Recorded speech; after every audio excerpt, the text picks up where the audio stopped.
नमस्कार।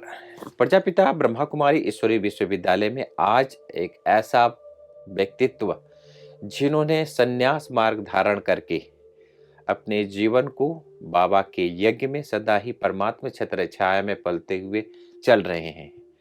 ऐसे हैं हमारे आचार्य परमानंद जी। जी हाँ, आप देखने में सन्यासी हैं, पर बाबा के ज्ञान को संचित करते हैं और सदा ही एक ही उनका अभिलाषा रहता है कि हम अपने चित्त और वृत्तियों से संसार की सेवा करें। तो ऐसे दिव्य आत्मा से हम मिलवाते हैं हमारे आचार्य परमानंद जी। परमानंद जी नमस्कार। सर, आपका जन्म कहाँ हुआ था? मध्य प्रदेश के सतना जिले में जी। सुहास गांव है छोटा सा, वहाँ हमारा जन्म। पढ़ाई लिखाई बनारस में पूरी हुई। थोड़ा सा कुछ शिक्षाएं अपने गांव में भी हुई, लेकिन हम 13 साल की उम्र में सतना से बनारस के लिए चले गए। बचपन में हमारी तो ओके। 13-14 साल की उम्र थी करीब। और वहाँ से फिर हमने सारी संस्कृत की डिग्रियां ली। बचपन से ही जीवन जो था, जो यहाँ आप लोग बाबा के ज्ञान में आके बात छोड़े हैं, वो हम पहले ही सब लहसुन प्याज ये सब खाना पीना है बचपन से ही नहीं करते हैं। हाँ, तो हमारा जो था जीवन पहले से ही अलग था। और जब हम बनारस गए तो फिर पूरी तरह से जो आज का परिवेश लोगों का जीवन जीने का वो भी चला गया। और 12 साल हमने फिर ठंडी के कपड़े भी नहीं पहने। 12 साल तक? हाँ, बस एक धोती और एक ओढ़ने का, चप्पल भी नहीं पहने, खड़ाऊ पहनते थे। और 12 साल हमने बहुत उसको पाने के लिए बहुत दुख, बहुत कष्ट दिया शरीर को। बहुत रोए उससे, उसको जानने को, उसको पाने को, उसको समझने के लिए। विश्वनाथ जी को? हाँ। फिर जो है उन्होंने हमको अपना वास्तविक परिचय दिया कि मैं कौन हूँ। जानना चाहते थे हम। हमारे शास्त्रों में, पुराणों में, वेदों में, उपनिषद, दर्शन जो भी हैं, उनमें सब में विरोधाभास है। कोई बात एक शब्द कुछ कह रहा है, दूसरे शास्त्र में, दूसरे पुराण में उसी चीज को दूसरे तरीके से लोग कह रहे हैं। तो हमारे मन में दुविधा की स्थिति हमेशा बनी रहती थी। उसको लेकर के हमारा जो है भक्ति में भी प्रश्न रहता था कि आखिर सर्वोपरि, सर्वश्रेष्ठ, सर्वज्ञ, सर्वशक्तिमान कौन है। क्योंकि कोई हमें बताता था तो हम जहाँ ज्ञान लिए वहाँ बनारस में संपत भाई, वो भी आचार्य संपूर्णानंद से किए थे, तो उन्होंने बहुत हद तक हमें समझा दिया। क्योंकि जो व्यक्ति शास्त्र, पुराण, वेद आदि को थोड़ा बहुत पढ़ा है, वो ही किसी ऐसे व्यक्ति को समझा सकता है। अन्यथा यहाँ जो भी ज्ञान है मुरलियों में, वो एक बाहर से कोई ज्ञान नहीं लिया तो ज़्यादा नहीं बता सकते। तो उन्होंने हमको, बहुत लंबा कोर्स चला, वाद विवाद हुआ। उसके बाद उन्होंने अपने शांत स्वभाव से और प्रेम से हमको बाबा का परिचय दिया 50%, लेकिन फिर भी 50% मुरली हमको समझ में नहीं आती थी। तो फिर अभी हम विश्वनाथ जी दर्शन करने तो जाते ही थे। फिर 17 में जो है वहाँ हम बैठे थे बाबा के पास विश्वनाथ जी में। बाबा ने कहा, बच्चे अब तुम्हारा कार्य पूरा हो गया, अब यहाँ से चलो। तुम्हें किसी और उद्देश्य के लिए हमने चुना है, और वो कार्य तुम यहाँ से नहीं कर सकते हो। तुम्हारा कार्य भी यहाँ नहीं है, अब यहाँ से निकलो। तो अचानक हम सब कुछ, हमारे बहुत सारे शिष्य थे, बहुत यजमान थे या सब थे, काफ़ी कुछ फैलाव था। बहुत लंबे समय से बनारस में थे तो काफ़ी लोग जानते थे, काफ़ी लोगों से। तो हम तुरंत फिर अपना सब बैगेज बांधे और वहाँ से निकल गए। और 1.5 साल करीब हम 14-15 घंटे, 20 घंटे मौन में रहे। उसमें मौन में फिर वो बाबा ने सारी हमारे उत्तर, जो प्रश्न उठते थे ध्यान में, योग में, उस योग के माध्यम से बाबा प्रश्न उठा मन में और तुरंत उत्तर आता था। सारा मन हमारा शांत हो गया। और फिर हमको लगा कि अब उसकी सेवा करनी चाहिए, क्योंकि जब तक हम स्वयं संतुष्ट नहीं है, तब तक हम दूसरे को संतुष्ट नहीं कर सकते हैं।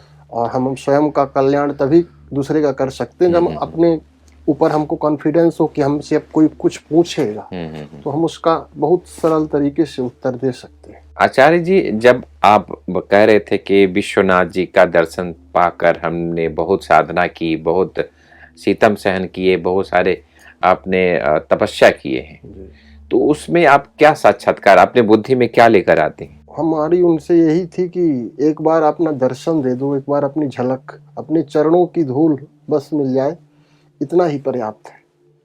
और इसी भाव से हम उनको जो है, उनका साकार रूप देख करके ही भक्ति करते थे। साकार किसको देखते थे? कोई मूर्ति होता मूर्ति था? के नहीं, शरीर का रूप जो शंकर का है। तो शंकर का? शिव शंकर एक को ही तो मानते थे उस समय। अच्छा, उस समय एक मानते बिल्कुल, थे, तो शिव और शंकर दोनों एक है। जी जी, आज के आम मानस में भी लोग यही तो जानते हैं कि वो दोनों एक है। क्या अंतर आपको महसूस हुआ कि दोनों में अंतर क्या है शिव हाँ, शंकर? फिर जो तो हमारे उपनिषदों में ये बात आई है कि भगवान निराकार है, लेकिन उसमें रूप नहीं साफ किया कि रूप क्या है उसका, गुण क्या है, कर्तव्य क्या है, ये नहीं क्लियर हुआ उनसे। तो उन्होंने नेति नेति कह करके बात खत्म कर दी। फिर हमको जब ये बात वहाँ समझाया संपत भाई जी ने, तो हमको फिर बात समझ में आई कि यदि आप आत्मा हो तो आपका पिता परमात्मा ही है, और आप शरीर नहीं हो ये तो सारी दुनिया जानती है। सारा सनातन धर्म का एक बच्चा बच्चा जानता है कि कोई है जो शरीर छोड़कर चला जाता है, वही आत्मा है। तो जब हमने अपने को समझ लिया तो फिर इसमें ज़्यादा मेहनत नहीं करनी पड़ी हमको जानने में उसको कि हमारा फादर कौन है, और उसको क्लियर हो गया कि वही है जो अनादि है, अविनाशी है।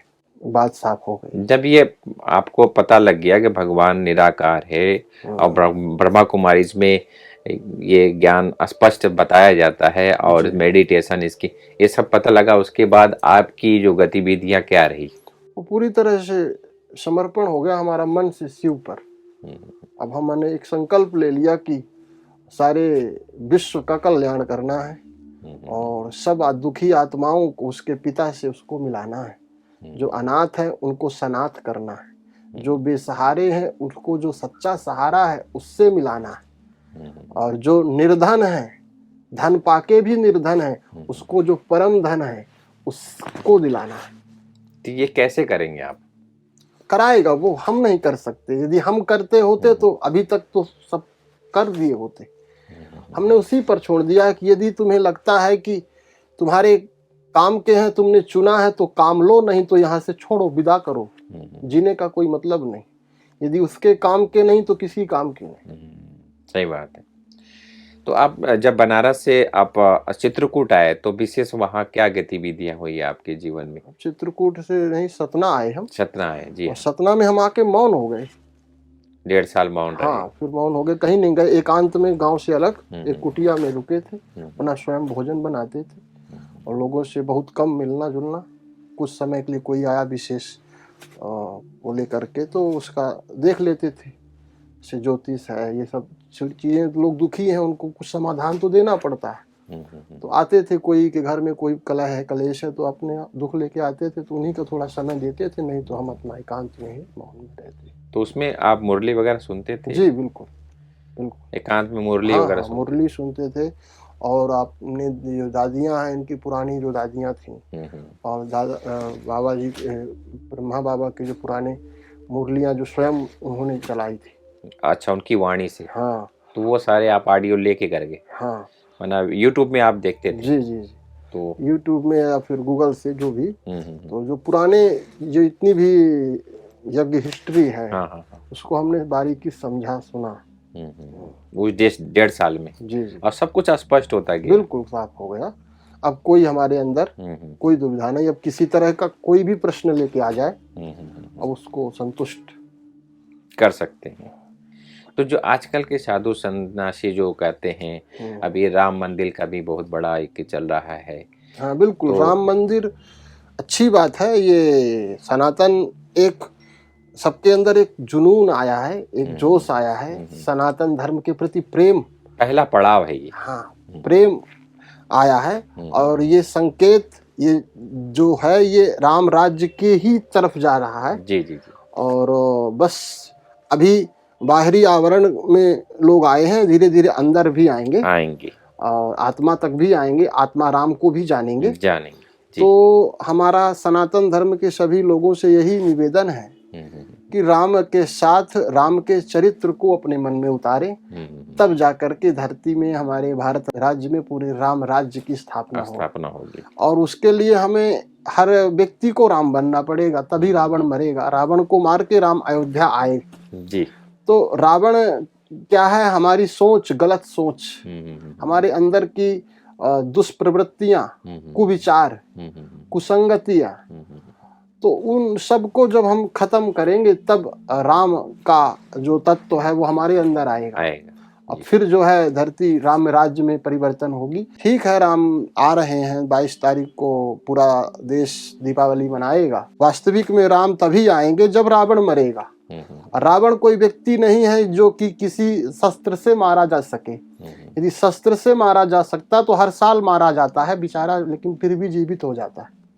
माना आत्मबोध से ही रावण को मारा जा सकता है। बिल्कुल, ज्ञान से ही रावण को मारा जा सकता। रावण अंधकार है और राम प्रकाश है, और प्रकाश है ज्ञान। ज्ञान रूपी प्रकाश आएगा तो अंधकार रूपी रावण का सर्वनाश विनाश होगा। तो ज्ञान आप किसको मानते हैं, शास्त्रों को कि मुरली को? ज्ञान का मतलब है जो स्वयं से परिचय करा दे, जो स्वयं से हमें स्वयं से मिला करके हमारे आदि हम जहाँ से आए हैं उस उद्गम का पता बता दे। आपने कहा कि स्वयं का परिचय, तो स्वयं का परिचय तो आत्मबोध बुद्ध ने भी किया था। हाँ, तो वो भी ज्ञान हो गया। बिल्कुल, स्वयं का परिचय तो सबसे पहले तो मैं कौन हूँ ये विषय सबसे महत्वपूर्ण है। हमारे शिव बाबा भी इसी बात को मुरली में कहते हैं कि पहला पाठ एक ही पहला पाठ है कि मैं कौन हूँ। तो जब आप स्वयं को सही से जान लेंगे तो यदि मैं कौन हूँ तो मेरा कौन है, फिर ये फिर प्रश्न उठेगा कि यदि मैं आत्मा हूँ तो मेरा पिता कौन है। स्वयं जिज्ञासा पैदा होगी तो आगे का कदम एक कदम बढ़ा नहीं कि दूसरा पीछे वाला कदम तैयार रहता है, अपने आप बढ़ेगा। जी जी जी, जी। तो उसके तत्पश्चात आपको फिर तीसरा कदम ही उठे, मुझे करना क्या है। जी, वही कर्म की, हमको सत्य कर्म की पहचान तभी मिलेगी जब हमारा सत्य स्वरूप का हमें परिचय हो। कर्म क्या है, अकर्म क्या है, विकर्म क्या है, ये हम नहीं पता। सुकर्म क्या है। हाँ जी, तो ये सब परिभाषा आप ब्रह्मा कुमारी में आने के बाद आपको पता चला कि शास्त्रों से मिला। श्रीमद् भगवद गीता में भगवान का स्पष्ट रूप भी किया है। आदित्य वर्णः तमसः परस्तात्, उसका रूप आदित्य के समान है, सूर्य के समान है। और ना मातो धाता ना प्रपितामह, उसका न कोई माता है न पितामह है, वो सब पितामहों का पितामह, माताओं का माता, पिताओं का पिता है। और यद गत्वा न निवर्तन्ते तद्धामं परमं मम, गीता में ये भी कहा कि वो परम धाम का रहने वाला है और वहां जाने के बाद कोई लौट के नहीं आता, उस धाम में वो रहता है। तो गीता में बहुत सारी बातें भगवान को स्पष्ट की हैं। हकीकत है वो स्पष्ट नहीं कर पाया वो, लेकिन दूसरा अध्याय है अपना पूरा, जितनी मुरली में आध्यात्मिक ज्ञान है सब दूसरे अध्याय में। आत्मा का मन, बुद्धि, संस्कार, कैसे मन काम करता है, कैसे इंद्रियां काम करती हैं, कैसे हमारी इच्छाएं हमारे काम वासना से हमारी अंदर का सुख शांति कैसे खंडित होती है। हाँ, कैसे क्रोध का जन्म होता है, कैसे लोभ आता है, सारी बातें आप गीता पढ़ेंगे साफ है उसमें। बस इसमें बाबा के यहाँ जो एक चीज पता चली, जैसे पुण्य नष्ट होता है तो मृत्यु, स्वर्ग से मृत्यु लोक में आ जाता है। पुण्य क्षीणा पुनः मृत्यु लोकम विसंति। तो गीता में बहुत सारी बातें बाबा भी मुरली में चलाते हैं, गीता की बातें, और कहते भी हैं कि सर्वशास्त्र शिरोमणि गीता, गीता सबकी माता पिता है। दो चीजें गीता में विशेष करके नहीं आई हैं जो कि बाबा ने बताया, ये सर्वव्यापी वाली बात, और दूसरा 84 लाख योनि, और तीसरा सृष्टि चक्र। ये तीन चीजें जो थी ये गीता में नहीं है। क्या गीता में, क्या किसी शास्त्र पुराण वेद में नहीं है ये बातें, जो ये नई बातें बाबा ने बताई, स्पष्ट कर दिया। जी जी। और शिव शंकर का अंतर भी हमारे जो पुराने वेदांत के ज्ञानी हैं वो जानते हैं कि प्रकृति से निर्मित कोई भी व्यक्ति होगा वो भगवान नहीं है, वो मरण, उसको जन्म मरण से गुजरना पड़ेगा। शंकर को भी भगवान नहीं कह सकते, नहीं। यथार्थ गीता में साफ ये बात आई है। जब आप इसका गुरु दीक्षा ले लिए और ये टीका वगैरह लगाते हैं, और इससे आपको कितनी अच्छी क्या फीलिंग आती है? एक अपने अंदर एक, जैसे हमारे प्रभु विष्णु जी का आप चित्र देखे होंगे, उनके मस्तक में भी ऐसा ही तिलक, यदि आपके पास यहाँ कोई फोटो होगी तो आप देखेंगे, तो एक अपना वो देवत्व, समझ रहे, मन आत्मा का स्थान है। हाँ, ये बिल्कुल आज्ञा चक्र है, आज्ञा चक्र और है। ये इसका विज्ञान है कि यहाँ तिलक इसलिए लगाया जाता है कि हमारा ध्यान हमेशा यहीं पर रहे, चंद्र में। मैं यहाँ बैठा हूँ और यहाँ से पूरे शरीर को कंट्रोल कर रहा हूँ, चला रहा हूँ। बिल्कुल, मतलब मस्तक के में हमारा यहाँ पर ध्यान केंद्रित रहे, आज्ञा चक्र पे। माना हर समय हमारा ये टीका लगा हुआ हो। हाँ, और हम टिके हुए रहें। बिल्कुल बिल्कुल, ये बहुत अच्छा। विज्ञान है। विज्ञान। दूसरे को भी याद आएगी, दूसरे को हमको बताना नहीं पड़ेगा कि हम कौन है, खुद जान जाएगा कि ये कौन है। चंदन का टीका इसीलिए लगाते हैं कि ठंडा रहे वो। बिल्कुल। और कहते हैं सिर ठंडा, हाँ, पेट नरम और पाँव गर्म होना चाहिए। जी जी, ये अच्छे स्वास्थ्य की निशानी है। जी। आचार्य जी, जैसे कि आप इस संन्यास मार्ग में चल चुके हैं, जी जी, और फ्यूचर प्लान क्या है आपका? भगवान का वास्तविक स्वरूप यदि हमने जान लिया है तो सब तक पहुंचाना है, वो हमारा साहेब है। ये बात जब मुरली में कहता है कि मैं ओबीडियंट सर्वेंट, तो हमारा दिल जो है पसीज जाता है कि तीनों लोकों का मालिक, अखंड ब्रह्मांड नायक, वो कह रहा है कि मैं तुम्हारा सर्वेंट हूँ और हम अपने को मालिक बने। हमसे मूर्ख कौन है? हमको भी तो सेवा ही करनी है, सेवक ही है। उसका प्रेम इतना असीम है, अपार है कि वो ये कहता है, बच्चे मैं तुम्हारे कपड़े धोता हूँ, पैर दबाता हूँ। उसकी ये भावनाएं लोग समझते नहीं। मुरली पढ़ के हम सुनते हैं, निकल जाते हैं। उसके वो शब्द नहीं बोलता, उसके भावनाओं को पकड़े, फीलिंग, वो जो बोल रहा है, जिस स्थिति में बोल रहा है, नसें ढीली हो जाती है, हमारा अहंकार खत्म हो जाता है। कहीं से कोई उपाय नहीं। थोड़ा सा भी आपके अंदर प्रेम है ना उसके प्रति, तो आपका शरीर शिथिल पड़ जाएगा। उसको महसूस करते, क्योंकि इतना ऊंचा होकर भी इतना निरहंकारी भाषा बोल रहे हैं, तो हमारे जीवन में वो चीज झलकना चाहिए। हाँ, सीखो, देखो क्या कौन कह रहा है ये बात। तो आप जब कहीं भी प्रवचन या कराते हैं तो अपने प्रवचन में क्या क्या हम ले जाते हैं, भक्ति से शुरू करते हैं और घूम करके ले आते हैं उसको केंद्र पे ले आते हैं। पहले स्वयं पे, डायरेक्ट शिव पे नहीं ले जाएंगे, पहले स्वयं पे ले आते हैं, फिर स्वयं से अगला स्टेप शिव पर, और लास्ट स्टेज जीवन मुक्ति। तो अगर किसी को ज्ञान देना हो तो फिर लास्ट में क्या आप उनको संदेश देते हैं? लास्ट का संदेश कुछ नहीं, यदि आप शिव को जान लिए तो जो शिव का है वो आपका है। नहीं, उसके लिए कोई आधार स्तंभ भी चाहिए ना। जैसे कि शिवानी बहन का प्रोग्राम होता है तो वो बोलते हैं कि ब्रह्मा कुमारी सेंटर पे जाकर इसका 7 दिन का कोर्स करो, तो आप ये सब शब्द बोलते हैं? हाँ बिल्कुल बिल्कुल। अभी हम ट्रेन में आए, 5 से 7 लोगों को हमने आश्रम भेज दिया। अच्छा। हाँ, ट्रेन में ही। तो और उसमें क्या बताया आपने? क्योंकि आज के समय में सब पैसा धन सबके पास है, लेकिन कोई सुखी नहीं है। तो हमको देख करके लोग थोड़ा सा चाहते हैं कि कुछ बोलें, कुछ जाने हम। तो हम समझ जाते हैं कि ये व्यक्ति के पास कुछ ना कुछ तो अभाव है, तभी तो हो गया। फिर हमको मौका मिल गया और उसको हम घुमा करके ले जाते हैं। तो पर्चे कोई बोल देगा भाई हमको ये ज्ञान सुनना है तो कहाँ कर क्या करे, तो आप क्या बताते हैं उनको? हम तो यही कहते हैं कि देखो हमने अनुभव किया है वहाँ ब्रह्मा कुमारी। हाँ, तो आप भी जाओ। क्योंकि कहीं भी हम प्रवचन सुनने जाते हैं साधु सन्यासी के यहाँ, या रामचरितमानस या श्रीमद् भागवत गीता, कहीं पर भी कोई होता है, तो उस ज्ञान से या ब्रह्मा कुमारी जी के ज्ञान से कितना अंतर है? ज्यादा अंतर नहीं है, थोड़ा सा दिमाग लगाने की जरूरत है। अब हमें जब समझ में आ गया तो ज्यादा नहीं, थोड़ा सा विवेक, थोड़ा सा शांत होकर के, और थोड़ा जो पहले सुना है उसको थोड़ा दूर रख दे, फिर थोड़ा सा जो यहाँ कहा जा रहा है उसको सुने, तो बात समझ में उसको तुरंत आ जाएगी। बस उनको रोके जो पहले से कचरा भरा है, पहले से जो लोगों की बातें भरी हैं स्मृति में, उनको थोड़ा सा रोक दे उनकी गति को, फिर थोड़ा सा शांत होकर के सुन ले एक बार मुरली। हाँ, मुझे यहाँ का कोर्स है, ज्ञान है, सुन ले तो सब समझ में आ जाएगा, स्पष्ट हो जाएगा भक्ति क्या है, ज्ञान क्या है, सब बात स्पष्ट है। गीता भागवत में भी बात आई है, गीता भक्ति के 2 पुत्र हैं, ज्ञान और वैराग्य। तो कथाकार जो कथा वक्ता हैं वो भक्ति पे तो खूब नचाते हैं लोगों को कि मैं कौन हूँ। हाँ, इसका भावार्थ जब तक हम नहीं समझे, तो जब ज्ञान आता है तब फिर वैराग्य घटता है।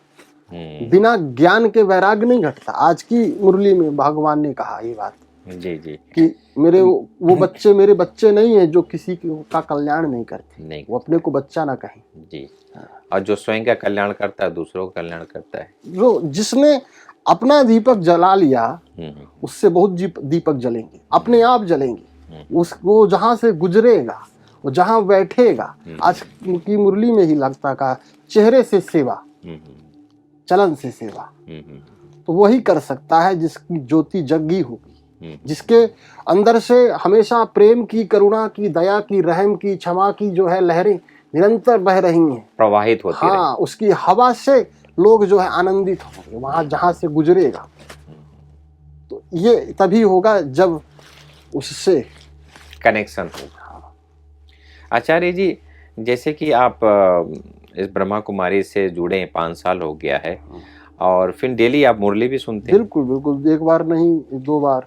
2 बार मुरली पढ़ते भी हैं आप? पढ़ते भी हैं, सुनते भी हैं, है ना। और दूसरों को सुनाते भी बिल्कुल, हैं? जो हमसे जुड़े हैं, कुछ लोग हमसे जुड़े भी हैं, बाबा के बच्चे, उनका मार्गदर्शन भी करते हैं, उनको अच्छा। निरंतर याद भी दिलाते हैं। अच्छा। हाँ, कि मालिक को याद करो, अपने पिता को। तो आप अपने प्रवचन में ब्रह्मा कुमारी के ज्ञान को भी सम्मिलित करते हैं? बिल्कुल, पहले तो हम ले आते हैं स्वयं पर, तो जिज्ञासा पहले प्रकट करते हैं अगले की। क्या सुनना चाहते हैं वो, उसके अंदर ऐसे क्वेश्चन डाल देते हैं तो खुद वो जिज्ञासु होकर के और फिर हमसे पूछेगा कि ये कैसे होगा। जब वो खुद पूछेगा तब उसको हम ले आते हैं, धीरे धीरे युक्ति से ले आते हैं, डायरेक्ट नहीं लाते। बहुत दिमाग लगाना पड़ता है ले आने के लिए। डायरेक्ट ले आएंगे तो गड़बड़ हो जाएगा, क्योंकि गंदी हवा भी लोगों ने फैला दी है यहाँ के बारे में, है ना। तो बहुत सोच समझ के करना पड़ता है, संभालना पड़ता है। बिल्कुल, बाबा कहते हैं ना, नब्ज देकर ज्ञान दो। तो आचार्य जी, आपके लौकिक परिवार में कितने लोग? माता पिता हैं, 2 भाई हैं, छोटे हैं, आर्मी में हैं दोनों। माता पिता जी घर में रहते हैं, खेती आदि है कार्य। तो उनकी सेवा करते हैं आप? माता जी की जाते हैं, सेवा करते हैं, खिलाते हैं, बनाते हैं उनको। अच्छा। हाँ, जब भी जाते हैं, मौका मिलता गांव जाते हैं। बिल्कुल। तो उनको ब्रह्मा कुमारी का ज्ञान आपने दिया कुछ? बिल्कुल, माता जी पिछली बार हमने भेजा यहाँ। अच्छा, हाँ, आई थी, बहुत खुश हुई, इतना खुश हुई कि बता नहीं पा रही थी। पहले तो उनको लग रहा था कि पता नहीं कहाँ से जुड़ गए, क्या कर रहे हैं, किस धर्म में है। फिर हमने कहा कि आप जाओ। फिर आई जब, तो वो देखी यहाँ का विराट रूप, तो कह रही थी कि हम बता ही नहीं सकती क्या है। हम तो छोटा सा वो आश्रम वहाँ देखी थी, तो सोच रही थी कि क्या है यहाँ, क्या होता है, पता नहीं। अच्छा, सतना में जो आश्रम? हाँ, सब जगह छोटे ही आश्रम है, ये तो सागर है। जी जी। तो अभी भी वो ज्ञान में चलती हैं, समझती हैं? ज्ञान पे नहीं चलती, सहयोग हमारी जो है पूरा सहयोग करती हैं। वो आश्रम में बाबा की सेवा भेजती हैं, साल में कुछ गेहूं है, चावल जो होता है, अच्छा अच्छा, भेजती हैं। जो हम कह देते हैं कि ऐसा करना है, ऐसा वहाँ तो करते हैं। मतलब कोई वो नहीं है, हमने सौंप दिया है जीवन का आधार तुम्हारे हाथों में। अब जीत तुम्हारे हाथों में है, हार तुम्हारे हाथों ना। हम यदि सोचेंगे तो क्या सोचेंगे, कितना सोचेंगे, क्या कर सकते हैं। वो 1000 हाथ है उसके, और वो सर्वशक्तिमान है। कहीं भी हम बिल में भी घुस जाएंगे ना तो निकाल लाएगा। हम अपने विचारों के मालिक हैं।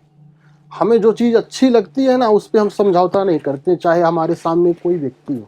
मैंने अंधविश्वास को आप अपने अंदर में पड़ाव नहीं डालते। बिल्कुल, हमको यदि बात जच गई कि ये सत्य है तो सारी दुनिया फिर एक तरफ हो जाए, 1000 गुरु हो जाए, एक नहीं। वो फिर हम अपने मार्ग से हम हिलने डुलने वाले नहीं। तो मिलेंगे गुरु जी से तो हम उनको बात ये बता देंगे, ऐसी बात नहीं है। जिसे आप खोज रहे हो वो हमें मिल गया है। आप भी आओगे, देरी सही आओगे जरूर, तो हम रास्ते में आगे मिलेंगे। सही बात। जैसे ब्रह्मा बाबा ने भी 13 गुरु किए थे, 14 गुरु उनको शिव परमात्मा का साक्षात्कार हुआ। और फिर वो इसी लाइन पे आगे बढ़ते गए और अपने ही घर में कुटुंब बनाकर चलते गए। बिल्कुल। वृत्ति द्वारा जो सेवा आप कर रहे हैं, भगवान आपसे बहुत ही सेवाएं कराएगा। और इस भगवान के घर से जरूर एक शुभ संकल्प लेकर जाएं कि मेरा जीवन चलता फिरता एक लाइट हाउस बनकर रहे, तो संसार में इसी की तरह हमारा भाव जो है बहुत वो है कि हम जो है नहीं यदि कुछ कर पाते तो अंदर से ग्लानि होती है, आत्मग्लानि होती है। और हम उससे कहते भी हैं, रोते हैं बैठ के कि बाबा यदि तुम वहाँ से काशी से हमें क्यों ले आए, इतने भीड़ में से क्यों निकाले हो हमें? यदि निकाले हो जो कराना है कराओ, और नहीं करा सकते हो, यदि नहीं है कुछ ऐसा प्लान तो खाली करो धरती का बोझ। हाँ, उठा लो हमको। हाँ, खत्म करो, खेल खत्म करो। ऐसा जीवन खा के, आज कहा ना बाबा ने, जो खा के सोते हैं वो किसी काम के नहीं, कोई काम के नहीं, है ना? जी जी। तो ये जीवन वही जो उसके जीवन दाता काम में आ जाए, जीवन दाता के काम आ जाए, उसके सहयोगी बने। उसका कोई, सोचो भगवान सहयोग मांग रहा है, कितनी बड़ी बात है। समझने की बात है, बहुत भावना से समझिए इस बात को। कौन कह रहा है कि मुझे सहयोग दो? एक आप प्रधानमंत्री राष्ट्रपति से खड़े हो जाते हैं बगल में तो आपको 2-4 दिन नींद नहीं आती। हर जगह फोटो, हर जगह चीजें भेजते हैं, और जिसके साथ आप हमेशा उस तीनों लोगों के मालिक के साथ आप जुड़े हैं, और आपके चेहरे में प्रसन्नता नहीं, खुशी नहीं। आप एक एक चीज के लिए लड़ रहे हैं, झगड़ रहे हैं। आप कह सकते हैं कि हमें भगवान मिला, कोई मानेगा? मैंने ज्ञान है, लेकिन ज्ञान हमारे अंदर काम नहीं कर रहा है, इसका मतलब प्रसन्नता नहीं है, बाहर ही है, नाम मात्र है। नाम मात्र है। हाँ, आज कह दिया उसने, सब समझने वाले समझ गए होंगे। वो इशारा करता है, कहते हैं देवताओं के लिए इशारा काफी है। हाँ, जो समझदार होगा उसकी बात समझ गया। वो बहुत गहरी बात बोल दिया है मजाक में। तो मुरली में बहुत सारी रहस्य छुपा रहता है। बिल्कुल, दूध है मुरली बाबा, दूध पिलाते हैं, उसमें घी निकालना पड़ेगा, मत के निकालना पड़ेगा। तो इसका चिंतन आप करते रहते हैं, हाँ। और अपने प्रवचन में सुनाते रहते हैं। बिल्कुल, हमसे जो कुछ लोग माताएं जुड़ी हैं और कुछ भाई जुड़े हैं, उनका जो हमको उसने प्रसाद देता है, वो हमारी बुद्धि के द्वारा जो देता है उसको हम लोगों तक पहुंचाते हैं, बांटते हैं, और उसका परिणाम भी बहुत परफेक्ट निकलता है। बहुत लोगों के जीवन में बहुत अभूतपूर्व परिवर्तन हो रहा है। आचार्य जी, आप हमारे स्टूडियो में आए, बहुत बहुत धन्यवाद। आपका भी बहुत बहुत धन्यवाद जो आपने हमें समय दिया।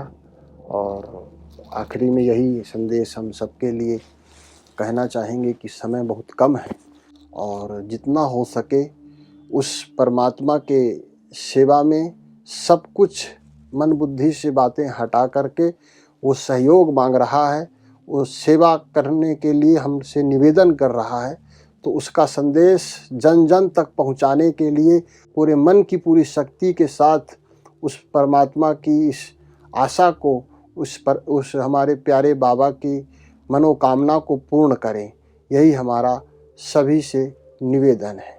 ओम शांति, धन्यवाद। तो दोस्तों, आज आपने देखा कि कैसे आचार्य जी ने इस ज्ञान मार्ग में आते ही अपने जीवन में परिवर्तन लाया। न सिर्फ परिवर्तन, बल्कि अपने चित्त और वृत्तियों को निर्मल करके और अपने जीवन को सुचारू रूप से चला रही। थोड़ा भी अहंकार नहीं है। कहते हैं वाणी से प्राणी की परख होती है, तो इनकी वाणी में ही इतनी निर्मलता छलक रही है, तो पता चलता है इनका व्यक्तित्व कैसा होगा। भगवान इनके द्वारा बहुत ही विभिन्न विशाल सेवाएं कराएगा, हमें आशा है। और ऐसे ही आप अपने जीवन में सदा ही खुश, सदा ही राजी, हमारी शुभकामनाएं हैं। फिर मिलते हैं एक नए व्यक्तित्व के साथ नए समय पर। तब तक के लिए धन्यवाद। ओम शांति। ओम शांति।